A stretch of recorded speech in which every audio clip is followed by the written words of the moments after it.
The Fiddy Working Heritage Farm. This open-air museum gives you the experience of agriculture and rural life in the English countryside at the end of the 19th century. So you'll see a typical farm of that period, and like me, all the staff are dressed in clothes of that time. I must give you some advice and safety tips before we go any further. As it's a working farm, please don't frighten or injure the animals. We have a lot here, and many of them are breeds that are now quite rare. And do stay at a safe distance from the tools.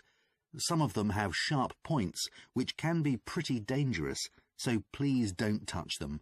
We don't want any accidents, do we?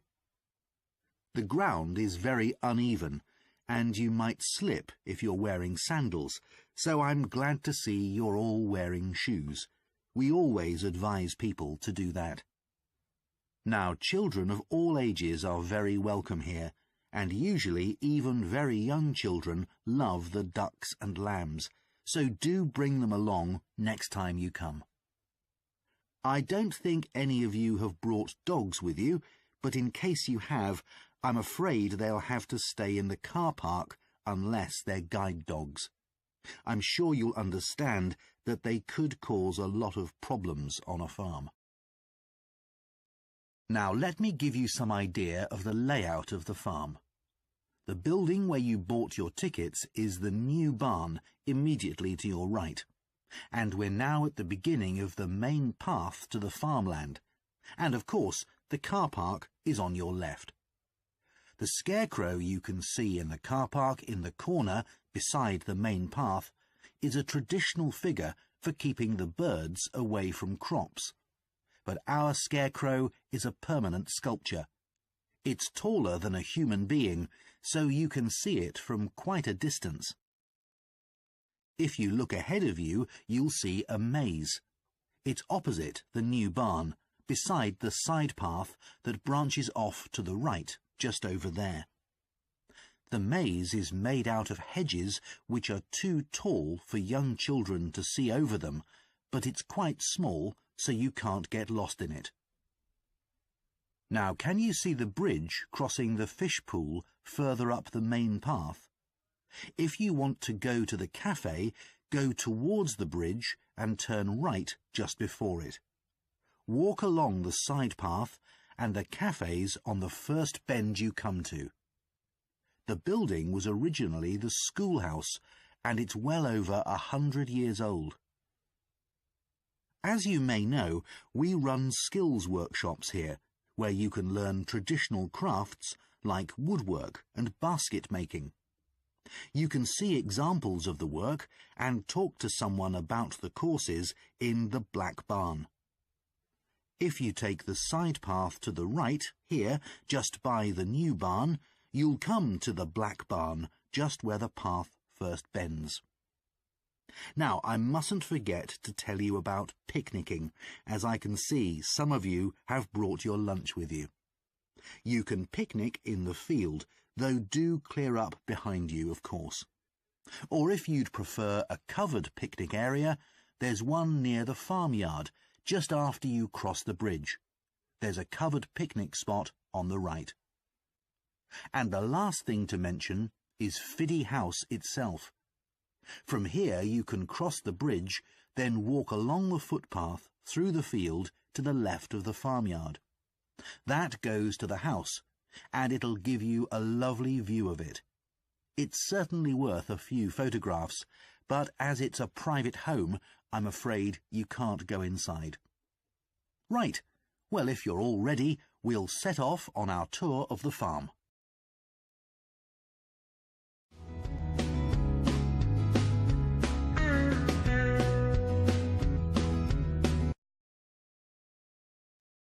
I've been looking at ocean biodiversity, that's the diversity of species that live in the world's oceans. About 20 years ago, biologists developed the idea of what they called biodiversity hotspots. These are the areas which have the greatest mixture of species. So one example is Madagascar. These hotspots are significant because they allow us to locate key areas for focusing efforts at conservation. Biologists can identify hotspots on land fairly easily, but until recently, very little was known about species distribution and diversity in the oceans, and no one even knew if hotspots existed there. Then a Canadian biologist called Boris Worm did some research in 2005 on data on ocean species that he got from the fishing industry. Worm located 5 hotspots for large ocean predators, like sharks, and looked at what they had in common. The main thing he'd expected to find was that they had very high concentrations of food, but to his surprise, that was only true for 4 of the hotspots. The remaining hotspot was quite badly off in that regard. But what he did find was that in all cases, the water at the surface of the ocean had relatively high temperatures, even when it was cool at greater depths. So, this seemed to be a factor in supporting a diverse range of these large predators. However, this wasn't enough on its own, because he also found that the water needed to have enough oxygen in it. So these 2 factors seemed necessary to support the high metabolic rate of these large fish. A couple of years later, in 2007, a researcher called Lisa Balance, who was working in California, also started looking for ocean hotspots, but not for fish. What she was interested in was marine mammals, things like seals. And she found 3 places in the oceans which were hotspots, and what these had in common was that these hotspots were all located at boundaries between ocean currents. And this seems to be the sort of place that has lots of the plankton that some of these species feed on. So now people who want to protect the species that are endangered need to get as much information as possible. For example, there's an international project called the Census of Marine Life. They've been surveying oceans all over the world, including the Arctic. One thing they found there, which stunned other researchers, was that there were large numbers of species which live below the ice, sometimes under a layer up to 20 meters thick. Some of these species had never been seen before. They've even found species of octopus living in these conditions. And other scientists working on the same project, but researching very different habitats on the ocean floor, have found large numbers of species congregating around volcanoes, attracted to them by the warmth and nutrients there. However, biologists still don't know how serious the threat to their survival is for each individual species.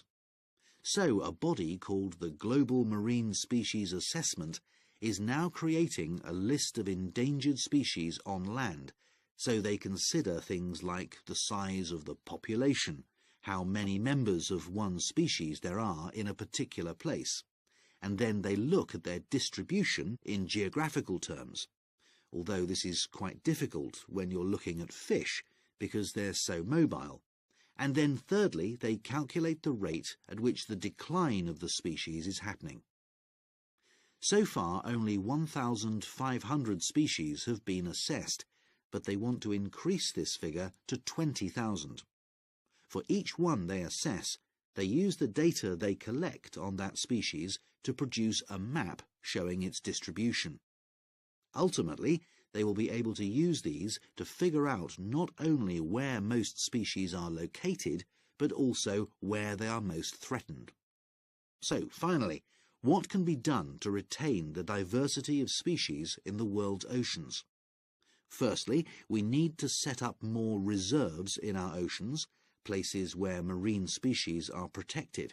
We have some, but not enough. In addition, to preserve species such as leatherback turtles, which live out in the high seas but have their nesting sites on the American coast, we need to create corridors for migration, so they can get from one area to another safely. As well as this, action needs to be taken to lower the levels of fishing quotas to prevent overfishing of endangered species. And finally, there's the problem of bycatch. This refers to the catching of unwanted fish by fishing boats. They're returned to the sea, but they're often dead or dying. If these commercial fishing boats used equipment which was more selective so that only the fish wanted for consumption were caught, this problem could be overcome. OK, so does anyone have any questions?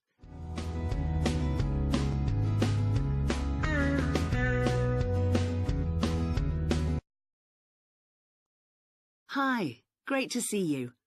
I'm Jodie, and I'll be looking after both of you for the first month you're working here at the Amersham Theatre. I'll tell you something about the theatre now, then take you to meet two of the other staff. It's an old building, and it's been modernised several times. In fact, as you can see, we're carrying out a major refurbishment at the moment. The interior has just been repainted, and we're about to start on the exterior of the building. That'll be a big job.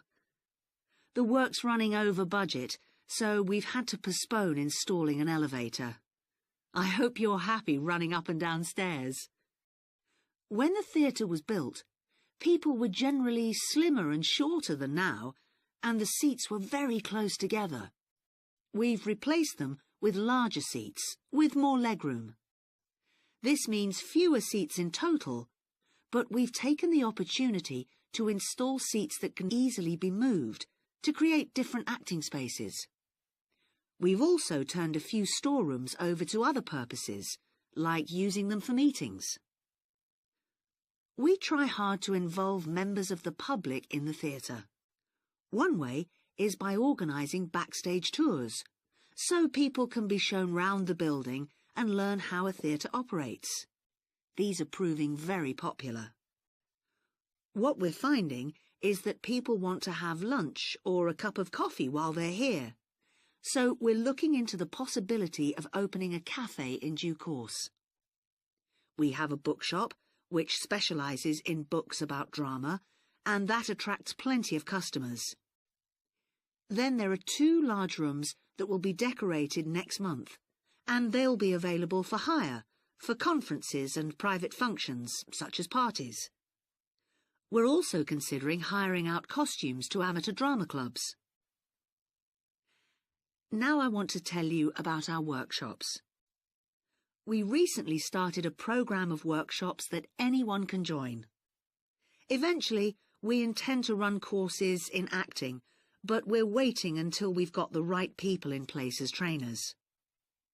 That's proving more difficult than we'd expected. There's a big demand to learn about the technical side of putting on a production, and our lighting workshop has already started with great success. We're going to start one on sound next month. A number of people have inquired about workshops on makeup, and that's something we're considering for the future. A surprise success is the workshop on making puppets. We happen to have someone working here who does it as a hobby, and she offered to run a workshop. It was so popular, we're now running them every month. Now, a word about the layout of the building. The auditorium, stage and dressing rooms for the actors are all below ground level. Here on the ground floor, we have most of the rooms that the public doesn't see. The majority are internal, so they have windows in the roof to light them. Standing here in the foyer, you're probably wondering why the box office isn't here, where the public would expect to find it. Well, you might have noticed it on your way in. Although it's part of this building, it's next door, with a separate entrance from the road. For the theatre manager's office, you go across the foyer and through the double doors. Turn right, and it's the room at the end of the corridor, with the door on the left. The lighting box is where the computerised stage lighting is operated, and it's at the back of the building. When you're through the double doors, turn left, turn right at the water cooler, and right again at the end. It's the second room along that corridor. The lighting box has a window into the auditorium, which of course is below us. The artistic director's office is through the double doors, turn right, and it's the first room you come to on the right-hand side. And finally, for the moment, the room where I'll take you next, the relaxation room. So, if you'd like to come with me.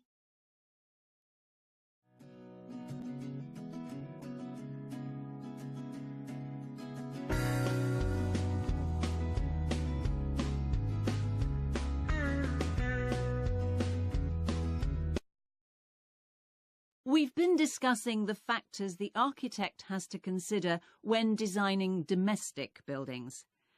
I'm going to move on now to consider the design of public buildings, and I'll illustrate this by referring to the new Taylor Concert Hall that's recently been completed here in the city.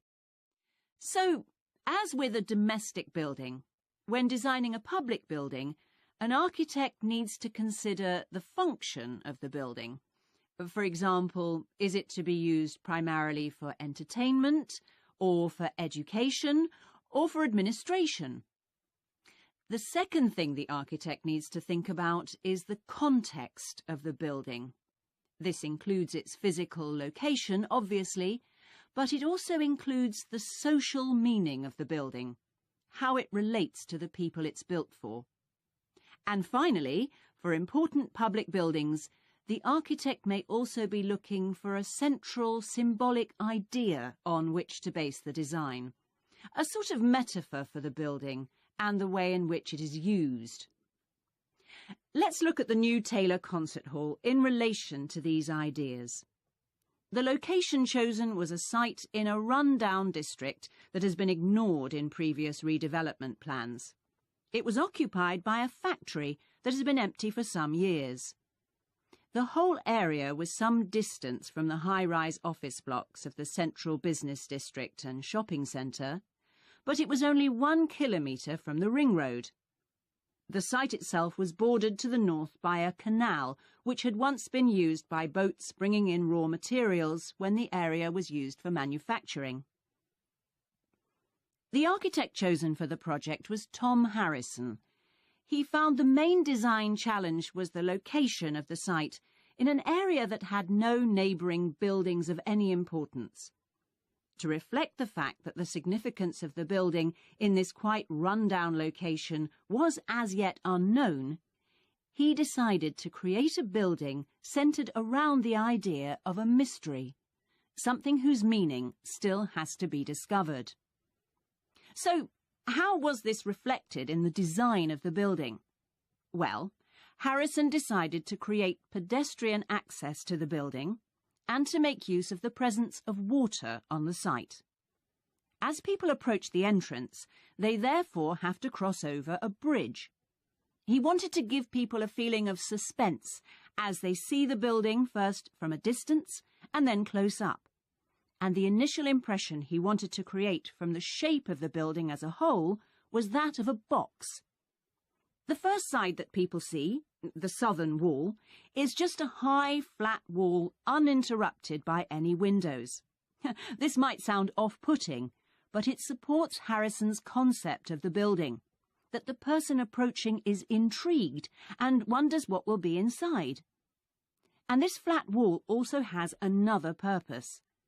At night time, projectors are switched on, and it functions as a huge screen, onto which images are projected.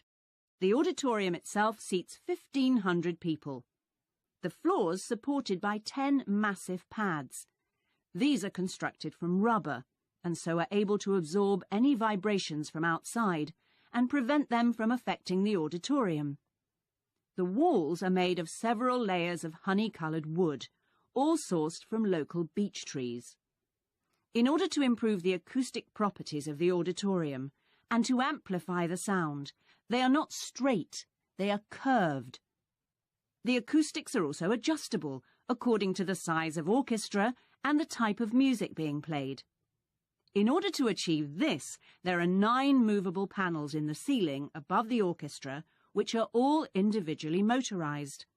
And the walls also have curtains which can be opened or closed to change the acoustics. The reaction of the public to the new building has generally been positive. However, the evaluation of some critics has been less enthusiastic. In spite of Harrison's efforts to use local materials, they criticise the style of the design as being international rather than local, and say it doesn't reflect features of the landscape or society for which it is built.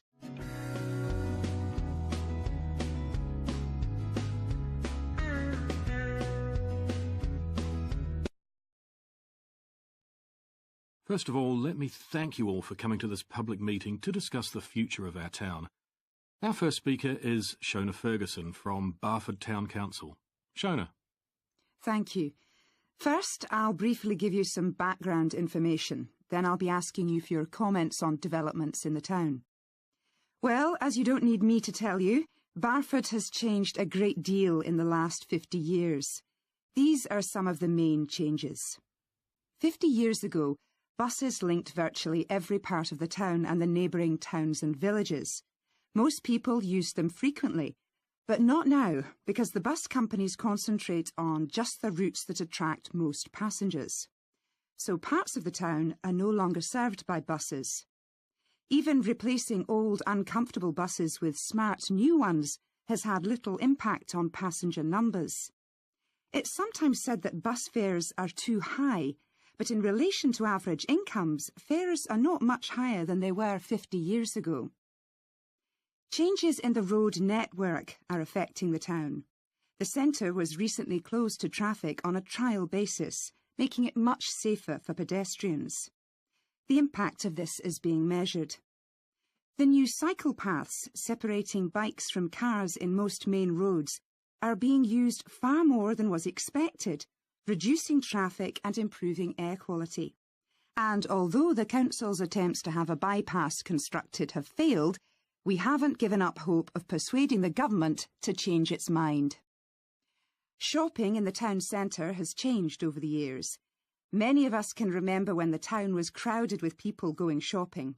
Numbers have been falling for several years, despite efforts to attract shoppers, for instance by opening new car parks.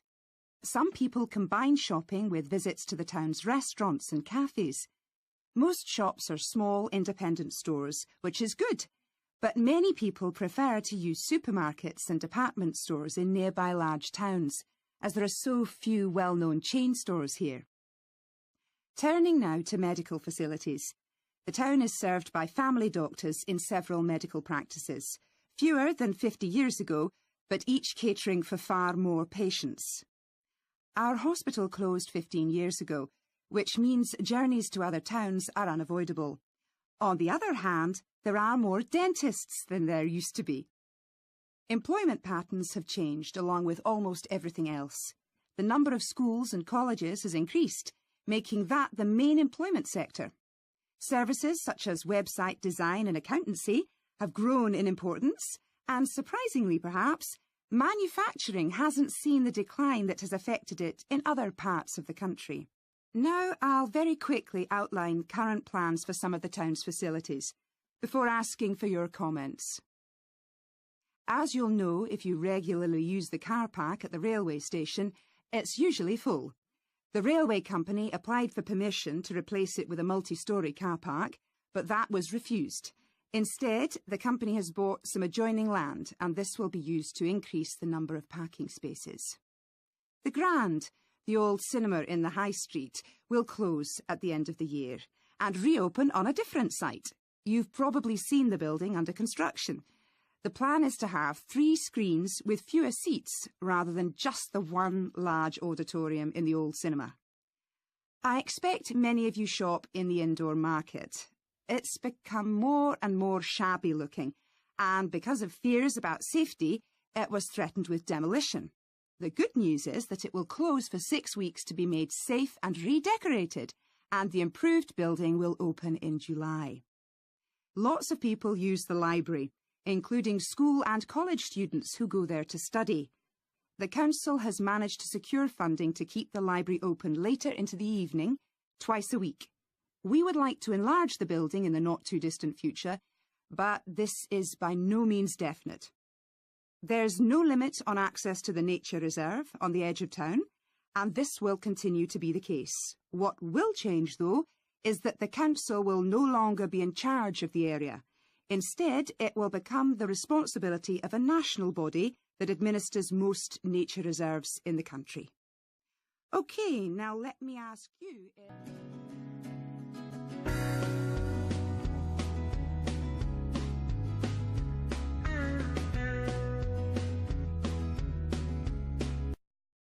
So, what I'm going to talk about to you today is something called ethnography.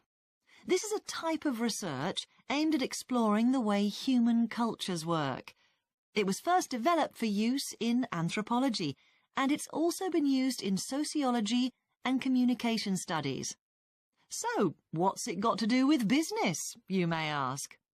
Well, businesses are finding that ethnography can offer them deeper insight into the possible needs of customers, either present or future, as well as providing valuable information about their attitudes towards existing products. And ethnography can also help companies to design new products or services that customers really want. Let's look at some examples of how ethnographic research works in business.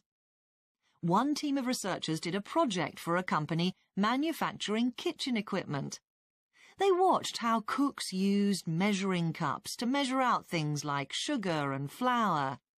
They saw that the cooks had to check and recheck the contents because although the measuring cups had numbers inside them, the cooks couldn't see these easily.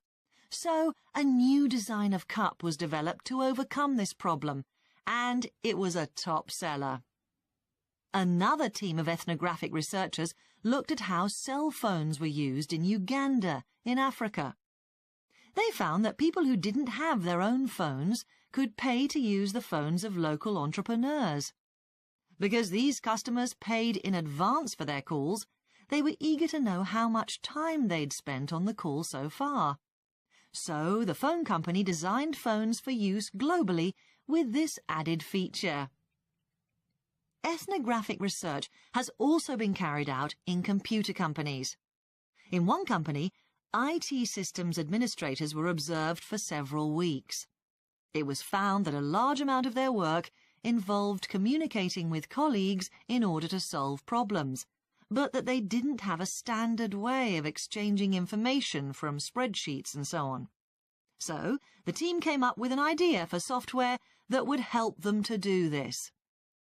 In another piece of research, a team observed and talked to nurses working in hospitals. This led to the recognition that the nurses needed to access the computer records of their patients no matter where they were. This led to the development of a portable computer tablet that allowed the nurses to check records in locations throughout the hospital. Occasionally, research can be done even in environments where the researchers can't be present. For example, in one project done for an airline, respondents used their smartphones to record information during airline trips, in a study aiming at tracking the emotions of passengers during a flight.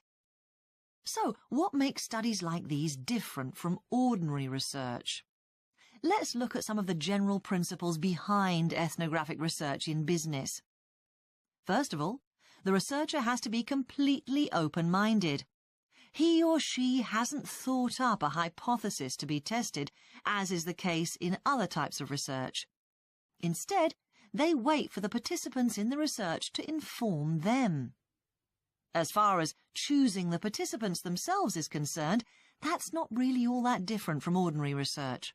The criteria according to which the participants are chosen may be something as simple as the age bracket they fall into, or the researchers may select them according to their income, or they might try to find a set of people who all use a particular product, for example. But it's absolutely crucial to recruit the right people as participants. As well as the criteria I've mentioned, they have to be comfortable talking about themselves and being watched as they go about their activities. Actually, Most researchers say that people open up pretty easily, maybe because they're often in their own home or workplace. So, what makes this type of research special is that it's not just a matter of sending a questionnaire to the participants. Instead, the research is usually based on first-hand observation of what they are doing at the time. But that doesn't mean that the researcher never talks to the participants. However, unlike in traditional research, in this case, it's the participant rather than the researchers who decides what direction the interview will follow. This means that there's less likelihood of the researcher imposing his or her own ideas on the participant.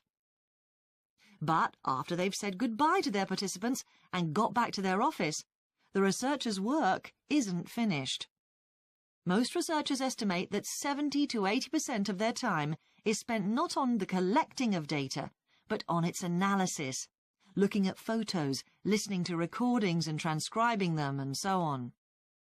The researchers may end up with hundreds of pages of notes. And to determine what's significant, they don't focus on the sensational things or the unusual things. Instead, they try to identify a pattern of some sort in all this data and to discern the meaning behind it. This can result in some compelling insights that can, in turn, feed back to the whole design process.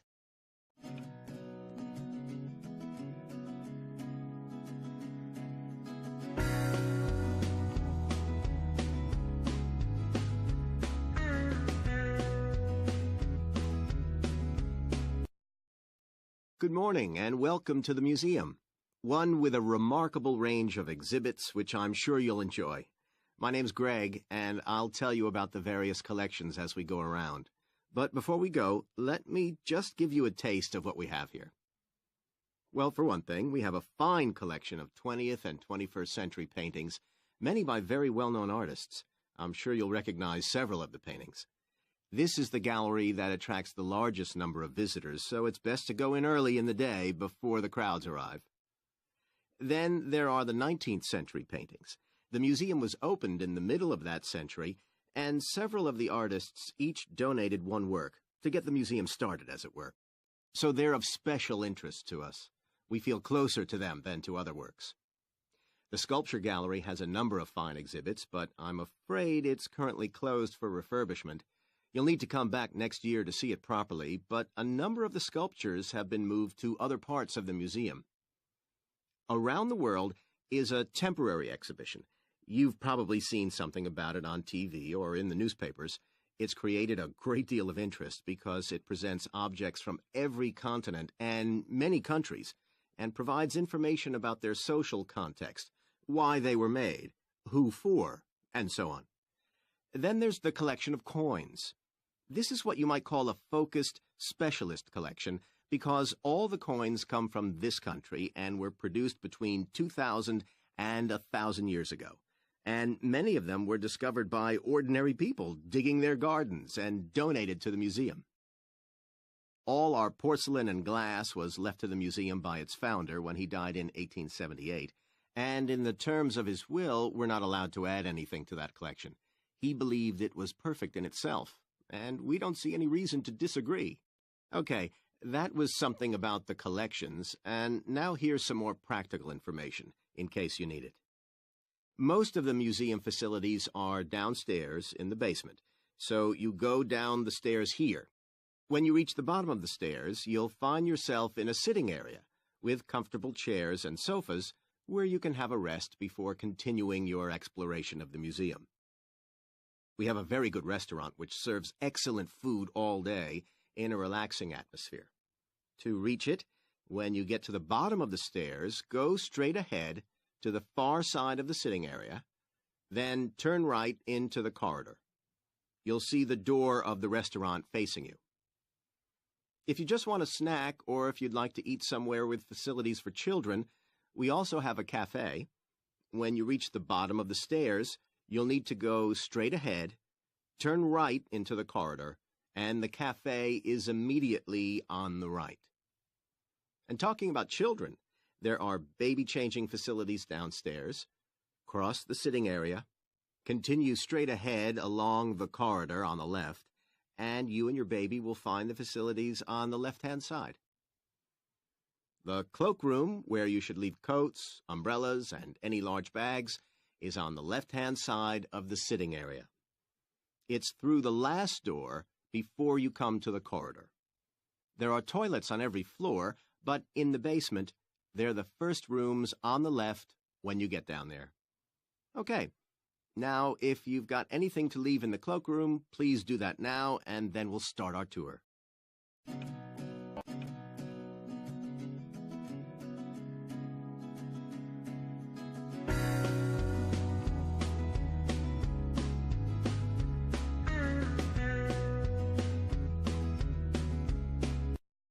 As we saw in the last lecture, a major cause of climate change is the rapid rise in the level of carbon dioxide in the atmosphere over the last century. If we could reduce the amount of CO2, perhaps the rate of climate change could also be slowed down. One potential method involves enhancing the role of the soil that plants grow in with regard to absorbing CO2. Ratan Lal, a soil scientist from Ohio State University in the USA, claims that the world's agricultural soils could potentially absorb 13% of the carbon dioxide in the atmosphere, the equivalent of the amount released in the last 30 years, and research is going on into how this might be achieved. Lal first came to the idea that soil might be valuable in this way, not through an interest in climate change, but rather out of concern for the land itself and the people dependent on it. Carbon-rich soil is dark, crumbly and fertile, and retains some water. But erosion can occur if soil is dry, which is a likely effect if it contains inadequate amounts of carbon. Erosion is of course bad for people trying to grow crops or breed animals on that terrain. In the 1970s and 80s, Lal was studying soils in Africa so devoid of organic matter that the ground had become extremely hard, like cement. There he met a pioneer in the study of global warming, who suggested that carbon from the soil had moved into the atmosphere.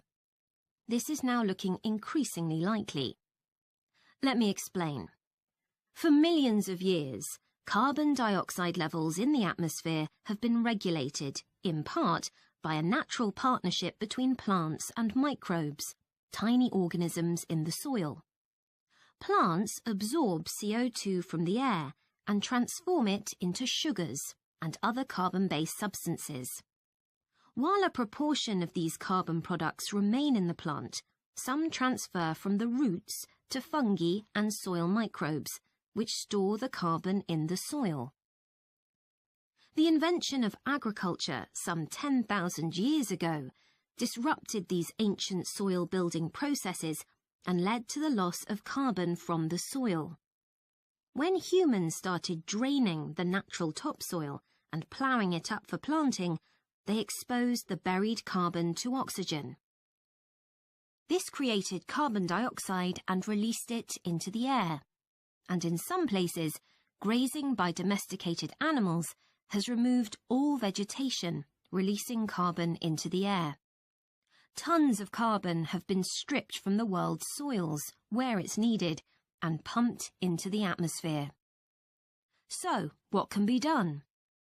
Researchers are now coming up with evidence that even modest changes to farming can significantly help to reduce the amount of carbon in the atmosphere. Some growers have already started using an approach known as regenerative agriculture. This aims to boost the fertility of soil and keep it moist through established practices. These include keeping fields planted all year round and increasing the variety of plants being grown. Strategies like these can significantly increase the amount of carbon stored in the soil, so agricultural researchers are now building a case for their use in combating climate change. One American investigation into the potential for storing CO2 on agricultural lands is taking place in California. soil scientist Wendy Silver of the University of California, Berkeley, is conducting a first-of-its-kind study on a large cattle farm in the state.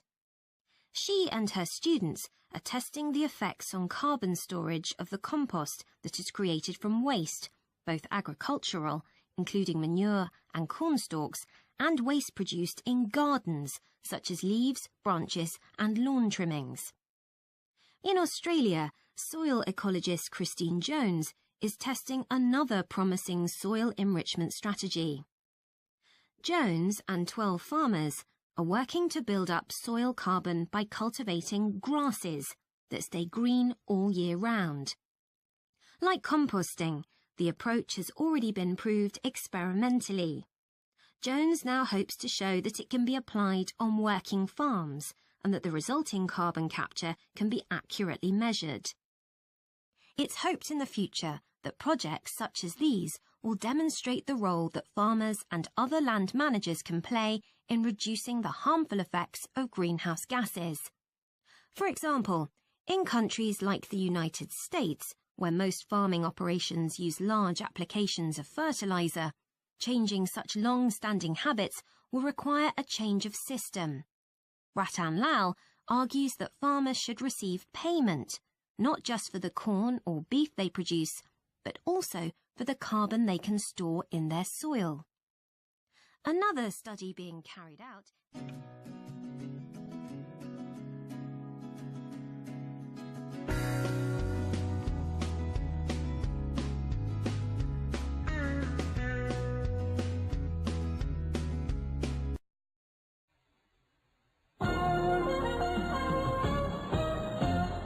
This is the 6 o'clock news for Tuesday, the 25th of November. And first, the headlines. The Prime Minister has promised to help the drought-stricken farmers in the northern part of the country who haven't seen rain for nearly 2 years. And in Sydney, a group of school children are successfully rescued from a plane which landed in the sea shortly after takeoff. Transport workers are on strike in Melbourne over a pay claim, and the strike looks set to spread to other states. And on a fashionable note, there's to be a new look for the staff of Qantas, Australia's national airline. The Prime Minister has pledged today that he will make $250 million available to help the drought-stricken farmers who have not seen rain for years get through the next 5 years. Money that was to have been spent on the restructuring of Sydney's road system has been reallocated to what the Prime Minister described as a more worthy cause. Farmers are to receive financial assistance to help see them through the worst drought in over 50 years. Many farmers feel that while the money is welcome, it has come too late to save them and their farms from financial ruin, and are angry that the government did not act sooner.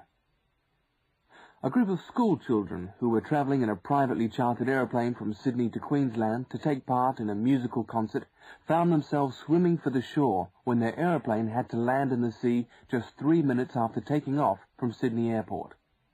The pilot managed to bring the aircraft and its 50 passengers down safely in the calm waters of Botany Bay, where boats and pleasure craft were able to come to the rescue of the boys.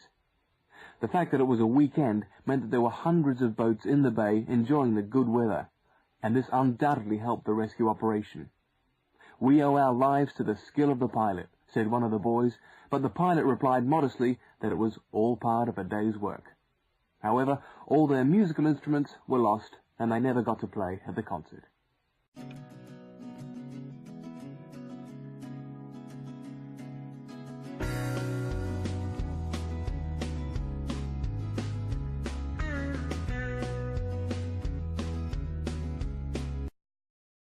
Good morning and welcome to the University of Westlands.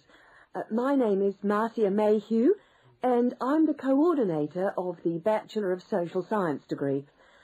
This morning I'd like to tell you about the structure of the university and about some of the requirements of the degree that you're about to enter. The Bachelor of Social Science is in one faculty within the university. That is the faculty where I work, known as Arts and Social Sciences. Here on this campus we also have the faculties of Architecture, Law and Science and Technology, among others. It's important to know something about the structure of the faculty because As you go through your course, you may need to call on members of the staff to help you. At the top of the faculty, we have a dean, and below the dean, we have 3 divisions. Each division has a divisional head, and your degree is located in the Division of Social Sciences. Within each of the divisions, there are the departments, and each of these offers the different degrees. For instance, 2 of the departments which offer the major subjects for your award are sociology and psychology. Each has a departmental head, but for practical purposes, the people you are going to see the most of are myself as coordinator of the social sciences degree, and the actual lecturers who are teaching the subjects that you are taking. For instance, in the first semester, you'll be doing 4 subjects: psychology, sociology, history, and economics. If you have any problems or difficulties, not that I'm anticipating you will, but you never know, then you should go and see your lecturers. For instance, you may find that you can't meet a deadline for an essay, or perhaps you're having problems with attendance. These seem to be the 2 most common problems that students face. If your lecturers are unavailable, you can always come and see me in my office. I'm available on Wednesday and Thursday mornings and on Friday afternoons. Outside these hours, perhaps you could ring the secretary and make an appointment. Now, you'll note that all of the subjects which you undertake in the first year are composed of lectures and tutorials. A lecture is about an hour long, and a tutorial usually runs for about 2 hours. A lecture is rather like what I'm doing now, where one person will talk to all of you together on a subject. Now, we do ask you to try to attend the lectures. A tutorial is perhaps where most of the learning occurs at a university. You will be divided into groups of between 12 and 15 students, and each week one of you will have to present a piece of work to the group as a whole, and then the group will discuss what you've said. It's this discussion, this exchange of ideas, which really constitutes the basis of university learning, in my view. Listening to lectures in many ways is just giving you information that you could access for yourself in the library. But the discussion at the tutorial is very important. This doesn't mean that you shouldn't go to the lectures, though. Other factors to be particularly concerned about are the structure of essays and delivery of written material. And in particular, I would like to mention the question of plagiarism.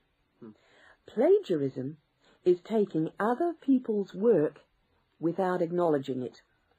That is, without saying where it comes from. Now, of course, all essays are based on research done by other people, but you must remember to attribute the work to the original writer. And while it's a good idea to work with other people, don't hand in work which is exactly the same as your friend's work, because we will notice. If you don't acknowledge the source of your information, then you run the risk of failing the subject, or in very serious cases, you might be denied entry to the university. Last but not least, stay in touch with us. If things are getting you down, don't go and hide. Come and talk to us about it. That's what we're here for. Right. Thank you very much for coming along today. The Fiddy Working Heritage Farm. This open-air museum gives you the experience of agriculture and rural life in the English countryside at the end of the 19th century. So you'll see a typical farm of that period, and like me, all the staff are dressed in clothes of that time. I must give you some advice and safety tips before we go any further. As it's a working farm, please don't frighten or injure the animals. We have a lot here, and many of them are breeds that are now quite rare. And do stay at a safe distance from the tools. Some of them have sharp points, which can be pretty dangerous, so please don't touch them. We don't want any accidents, do we?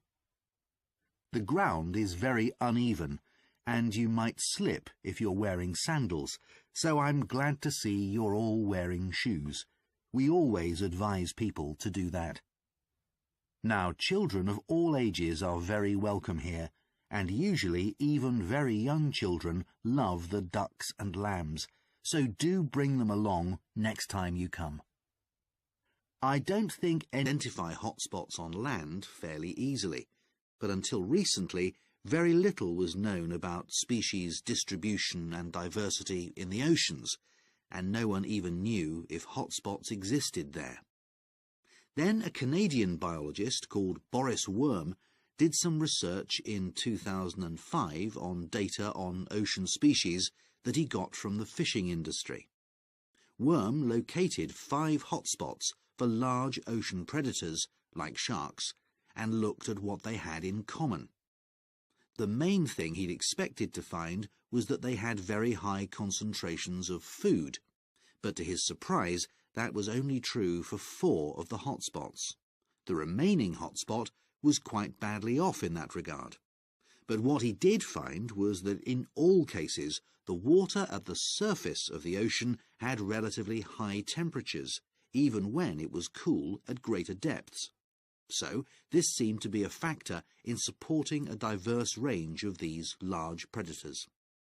However, this wasn't enough on its own, because he also found that the water needed to have enough oxygen in it.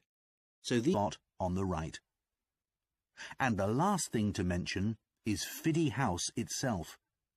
From here you can cross the bridge, then walk along the footpath through the field to the left of the farmyard.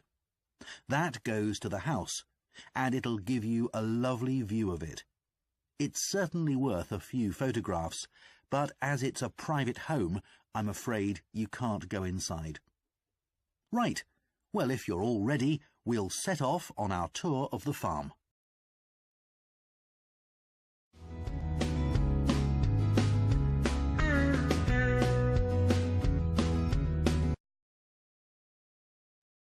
I've been looking at ocean biodiversity, that's the diversity of species that live in the world's oceans. About 20 years ago, biologists developed the idea of what they called biodiversity hotspots. These are the areas which have the greatest mixture of species. So, one example is Madagascar. These hotspots are significant because they allow us to locate key areas for focusing efforts at conservation. Biologists can identify. Many of you have brought dogs with you, but in case you have, I'm afraid they'll have to stay in the car park unless they're guide dogs. I'm sure you'll understand that they could cause a lot of problems on a farm. Now let me give you some idea of the layout of the farm. The building where you bought your tickets is the new barn immediately to your right, and we're now at the beginning of the main path to the farmland, and of course the car park is on your left. The scarecrow you can see in the car park in the corner beside the main path is a traditional figure for keeping the birds away from crops. But our scarecrow is a permanent sculpture. It's taller than a human being, so you can see it from quite a distance. If you look ahead of you, you'll see a maze. It's opposite the new barn, beside the side path that branches off to the right, just over there. The maze is made out of hedges which are too tall for young children to see over them, but it's quite small, so you can't get lost in it. Now, can you see the bridge crossing the fish pool further up the main path? If you want to go to the cafe, go towards the bridge and turn right just before it. Walk along the side path, and the cafe's on the first bend you come to. The building was originally the schoolhouse, and it's well over 100 years old.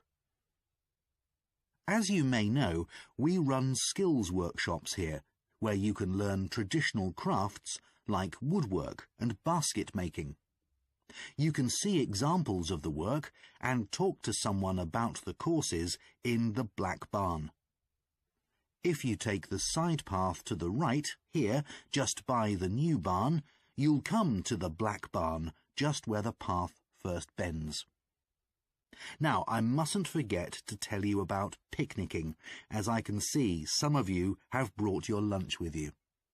You can picnic in the field, though do clear up behind you, of course. Or if you'd prefer a covered picnic area, there's one near the farmyard, just after you cross the bridge. There's a covered picnic